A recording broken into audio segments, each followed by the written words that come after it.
Hello দর্শক, সকলকে স্বাগত জানাচ্ছি নিউজ টিউবের আরও একটি ইন্টারেস্টিং ভিডিওতে। চেন্নাই সুপার কিংসের হয়ে আইপিএলের দারুণ দুটি ম্যাচের পর কিছুটা খুশরি দিন দেখেছেন বাংলাদেশি পেসার মুস্তাফিজুর রহমান।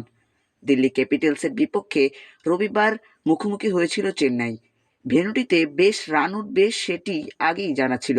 ম্যাচ জুড়েও আগে ব্যাট করা দিল্লি ব্যাটার সেটি সত্যি প্রমাণ করেছেন, যেখানে বাদ যাননি মুস্তাফিজুর রহমান তার নিজের কেরিয়ারের রেকর্ড গড়াতে।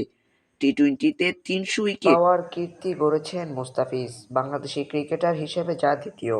এর আগে সাকিব টি-টোয়েন্টিতে প্রথম ৩০০ উইকেটের মাইলফলক পেরিয়েছেন।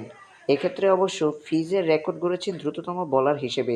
২৪৩তম ম্যাচে তিনি ৩০০ উইকেটের অঙ্ক ছুঁয়েছেন। এর আগে সাকিব একই কীর্তি গড়েছেন, খেলেছেন ২৬১টি টি-টোয়েন্টি ম্যাচ। এছাড়া টাইগারের মধ্যে কম বয়সী বোলার হিসেবেও ৩০০ উইকেট পেরিয়েছেন ফিজ। বাঁহাতি এই পেসার বর্তমান বয়স ২৮ বছর।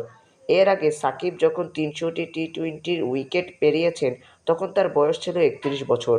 সব মিলিয়ে ৪২৮টি ম্যাচ খেলে এই ফরম্যাটে সর্বোচ্চ উইকেট শিকারীর তালিকায় ৫ নম্বরে রয়েছেন সাকিব। সব মিলিয়ে মুস্তাফিজের ভারত যাত্রা যাচ্ছে শুভভাবে। বাংলাদেশি হিসেবে তার জন্য অনেক অনেক শুভকামনা এবং দোয়া রইল, ভবিষ্যতে যাতে সে বাংলাদেশের নাম বিশ্বের বুকে উজ্জ্বল করতে পারে।